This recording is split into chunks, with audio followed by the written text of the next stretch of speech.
अधातु। क्या पढ़ा रहे हैं? अधातु। तो आज हम अधातुओं का अध्ययन करेंगे, ठीक है बच्चों। तो देखिए अधातु होती क्या है, शांत रहो बच्चों। देखो अधातु होती क्या है, पहले तो ये देखो अधातु होती क्या है। तो अधातु की मैं आपको कुछ शर्त यानी पहचान बता रहा हूँ, जिससे आप अधातु का पता आसानी से लगा सकते हो, ठीक है बच्चों। तो पहला पॉइंट है हमारा, देखिए चमक। चमक नहीं होती है, यानी कि जो अधातु होती है बच्चों, उनमें भी किसी प्रकार की चमक नहीं होती। क्या नहीं होती है बच्चों? चमक नहीं होती है। जैसे आप एक कुर्सी ले लो, क्या कुर्सी में चमक पाई जाती है? नहीं पाई जाती। इसलिए बच्चों वो क्या होगी, हमारी अधातु हो गई। क्या हो गई हमारी? अधातु।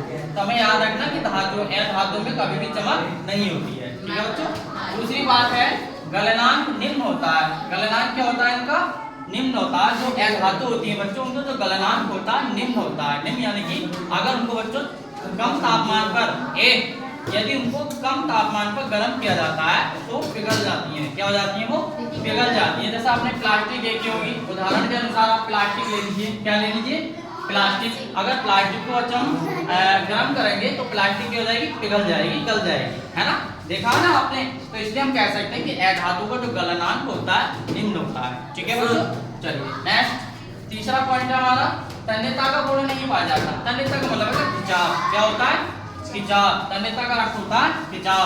अधातु कभी खींचा नहीं जा सकता। अगर मैं कुर्सी, जैसे मैं एक उदाहरण ले लेता हूँ प्लास्टिक का, एक उदाहरण ले लेता हूँ मैं प्लास्टिक का। जैसे कि मान लीजिए मैं प्लास्टिक ले लेता हूँ। अगर मैं प्लास्टिक को पकड़ के खींचूंगा तो कभी भी खींचेगी नहीं, टूट जाएगी। क्या हो जाएगी? वो टूट जाएगी। तो इसलिए हम कह सकते हैं कि अधातु में तन्यता का गुण नहीं पाया जाता है, ठीक है बच्चों। अगला विद्युत की कुचालक होती है, यानी कि जो अधातु होती है उनमें विद्युत धारा प्रवाहित नहीं होती है। जो लाइट होती है, बिजली का, प्लास्टिक में विद्युत धारा चल जाएगी? नहीं चलेगी। तो इसलिए हम कह सकते हैं कि अधातु में विद्युत की क्या होती है? कुचालक होती है। अधातु में विद्युत धारा नहीं चलती है। कभी कभी आपने देखा होगा बच्चों, जो लाइट होती है, विद्युत धारा होती है, जो लाइट होती है, बिजली होती है, जब हम बिजली के पास जाते हैं तो वहां पर बच्चों लकड़ी की जो सूखी लकड़ी होती है उसका यूज करते हैं, है ना, या प्लायर का यूज करते हैं। क्यों?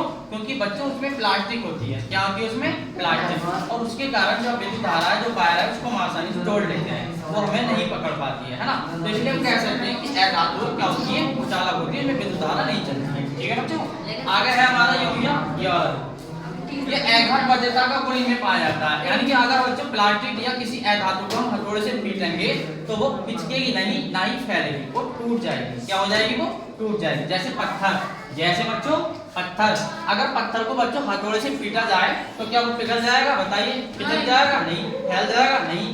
क्या लंबा हो जाएगा? नहीं बच्चों, टूट जाएगा। क्या हो जाएगा? टूट जाएगा। तो अधातु की ज्यादातर पहचान यही होती है कि अगर उनको पीटा जाए, तोड़ा जाए तो वो टूट जाती है, पिचकती नहीं। जबकि धातु में ऐसा नहीं होता, धातु में फैल जाती है, ठीक है। तो पत्थर हो गया, लकड़ी, अगर लकड़ी को हथौड़ा दबा कर मारा तो लकड़ी भी टूट जाएगी, फैलेगी। क्या फैल जाएगी? नहीं फैलेगी। तो लकड़ी भी हो गई, है ना। कप प्लेट, मैंने कप प्लेट इसलिए लिया बच्चों, कप जो होता है अगर नीचे अगर हमारे हाथों से नीचे छूट जाए तो क्या टुकड़े टुकड़े हो जाते हैं, टूट जाता है। क्यों? क्योंकि वो धातु का बना होता है। किसका बना होता है? धातु का बना होता है, इसलिए वो टूट जाता है। ऐसी प्लेट है, प्लेट भी हमारी धातु की होती है, अगर वो टूट जाए तो वो भी टूट जाएगी, है ना। तो ये सभी हमारी क्या होती है? धातु होती है, ठीक है बच्चों। ऐसी कांच भी क्या हमारा? धातु। अगर बच्चों पहली बात, अगर इसमें हथौड़े से पीटा जाए तो कांच के टुकड़े हो जाएंगे, टुकड़े। कहते हैं कि कांच को मतलब ये होता है, कांच हमारा अगर किसी को फेंकते हैं तो कंचे होते हैं कांच के, वो या कोई वैसा कांच ले लो, शीशा ले लो, नीचे गिर जाता है, टूट जाता है ना। तो इसलिए क्या हमारा? अधातु। तो जितने भी ये उदाहरण मैंने लिए बच्चों, सभी अधातु के उदाहरण है। क्या सभी हमारे? अधातु। तो अब तुम्हें समझ में आ गया होगा कि अधातु होती क्या है। बोलो, समझ में आ गया सबको?